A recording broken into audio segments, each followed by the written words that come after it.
כדי להכין איילות קלות דרושים לנו 4 גיליונות של עיתון, גליל אחד של נייר טואלט, נייר דבק לבן שקוראים לו גם מסקינג טייפ, נייר דבק פלסטי, דבק טפטים, מספריים, מפיות צבעוניות או נייר אריזה רצוי משומש, ואפשר להתחיל. השלב הראשון הוא הכנת 4 גלילים, שכל גליל עשוי מגיליון אחד של עיתון. אנחנו מקפלים את הגיליון לחצי ומקפלים אותו שוב ופעם שלישית, ועכשיו כשהוא בגודל כזה אני מתחילה לגלגל אותו, שומרת עליו בעזרת האצבעות כדי שהוא יהיה אדוק. אני רוצה גליל צר וחזק, ובעזרת חתיכה של נייר דבק אני מדביקה במרכז ועוד אחד בכל צד.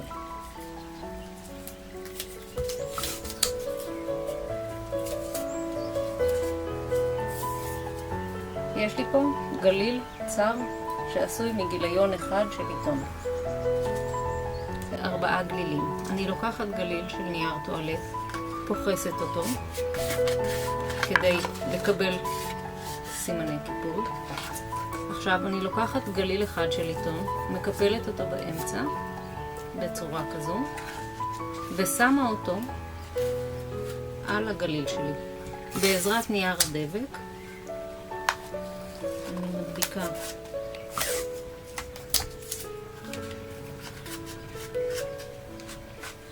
את הגליל. אני לוקחת גליל נוסף ועושה את אותה פעולה. מקפלת אותו באמצע, את הקיפול מניחה על הגליל, ממש בקצה, לא באמצע אלא בקצה, ושוב אוחזת בעזרת הגודל ואצבע, מדביקה בעזרת נייר דבק אחד ובעזרת נייר דבק שני. יש לי כרגע 4 רגליים וגוף לאיילה שלי. יש לי אפשרות שהאיילה תהיה לה בטן שמנה או בטן צרה יותר, ואז אני פשוט הופכת, כאן דוחפת את הגליל, ובצורה כזו יהיה לי גוף צר יותר. אם אני רוצה שהאיילה תהיה רזה יותר, אני הופכת אותה, פוחסת פה במרכז את הגליל, מהדקת קצת, ועכשיו בעזרת נייר דבק, כשאני מדביקה בצורה כזו, יהיה לי גוף צר יותר. כמובן שאני אעשה את זה גם בצד השני. עכשיו אני לוקחת גליל שלישי, גם אותו אני מקפלת, וכאן אני צריכה להחליט מה יהיה האורך של הצוואר. אם אני רוצה שהצוואר יהיה ארוך, אני אדביק אותו ככה. אם אני רוצה צוואר קצר יותר, אני יכולה להחליק את הגליל כלפי מטה או לגזור אותו ואז להדביק. אני אוהבת את האיילות שלי עם צוואר ארוך. ונותר לי גליל רביעי, שגם אותו אני מקפלת באמצע לשניים. הוא יהיה הראש שלי. אני יכולה עכשיו לבחור האם הראש יהיה קצר ואז אני אשאיר פה חתיכה קטנה, או ראש ארוך יותר. אני יכולה להחליט אם הוא יסתכל קדימה, הצידה, ייתה כלפי מטה. אלה יהיו האוזניים או הקרניים. אם אני רוצה אותם באורך כזה, אני אשאיר אותם ככה. אם אני רוצה אותם קצרות יותר, פשוט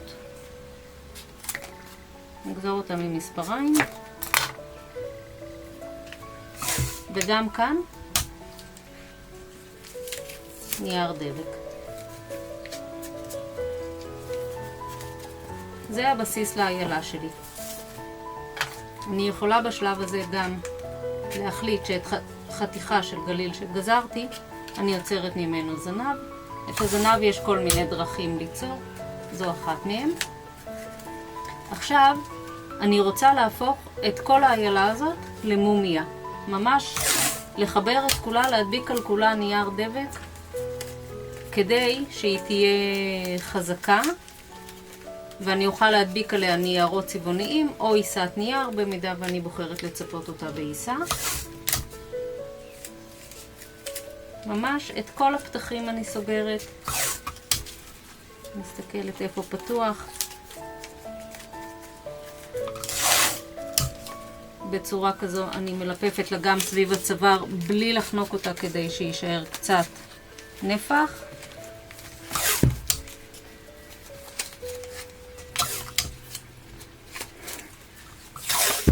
על הרגליים אני עושה את אותו דבר, כאשר הליפוף שלי בעצם נעשה בצורה אלכסונית.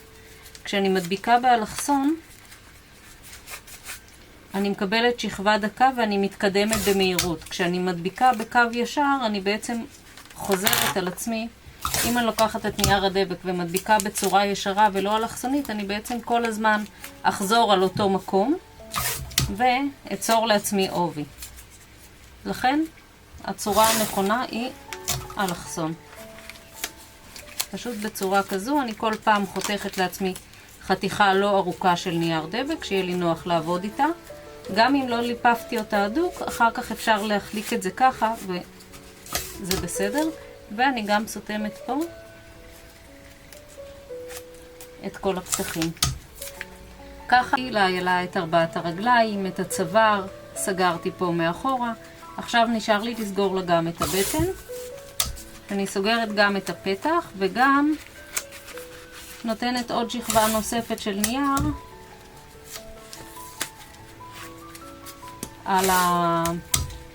על הגליל של נייר הטואלט.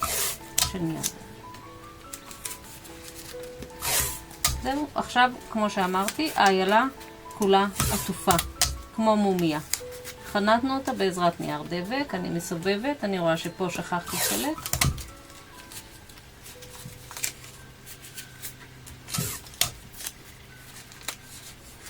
זהו.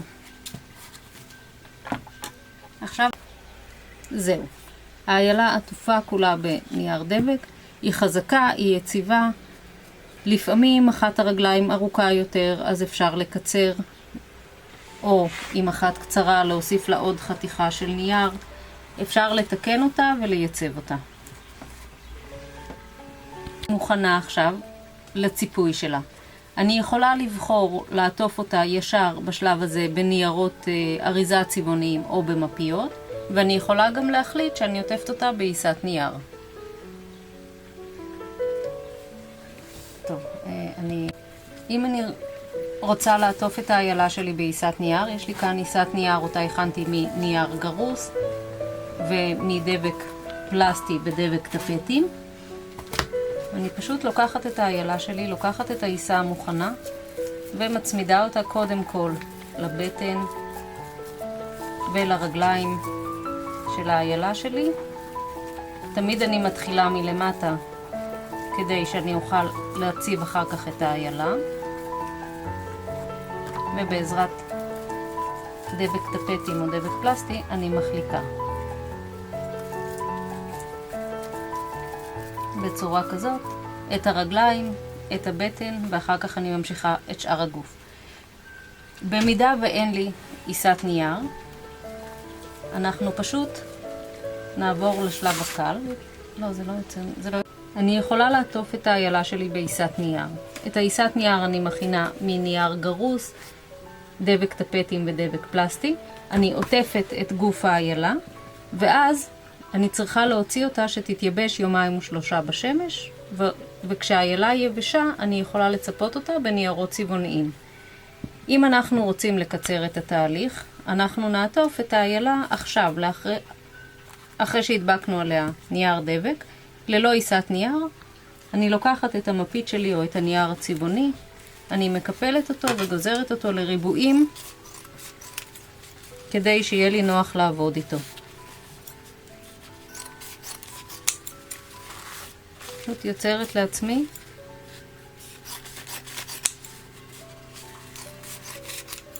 ריבועים בכל מיני גדלים.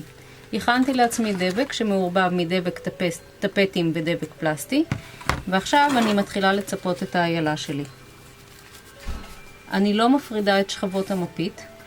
אני לוקחת את הדבק, אני מאוד אוהבת לעבוד עם הידיים, מורחת על כל המפית ומתחילה מהרגליים. אני תמיד מתחילה מהרגליים ומהבטן, מהחלקים התחתונים, כדי שאחר כך אוכל להעמיד את האיילה ולהמשיך לעבוד עליה ולא יקלף את הניירות או המפיות שכבר הדבקתי. פשוט בצורה כזאת, כשהידיים שלי עם דבק אני מחליקה על שאר הגוף. למפיות יש בדרך כלל 3 שכבות. אם הן לא מתעקשות להיפרד אני משאירה אותן. זה נותן עוד עובי, עוד חוזק. נוח מאוד לעבוד. אין שום סיבה להשתמש בדבק מפיות. דבק פלסטי ודבק טפטי מעורבבים במידה שווה. מדביקים נהדר.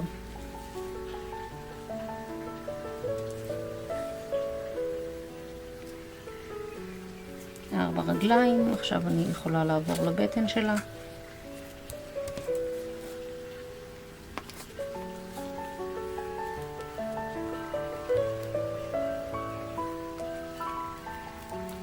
ושוב, אני תמיד מחליקה עם אצבעות רטובות מדבק, אז המפית לא מתרוממת.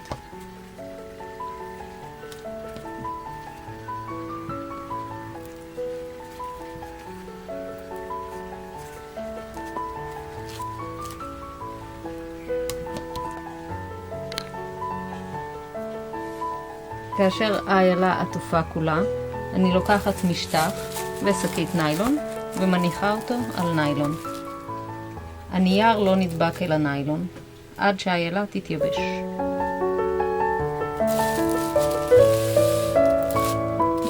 יש לנו איילה קלה. שהכנו אותה, הפכנו חיים חדשים בפסולת ביתית, בעיתונים, בגליל נייר טואלט, בניירות צבעוניים.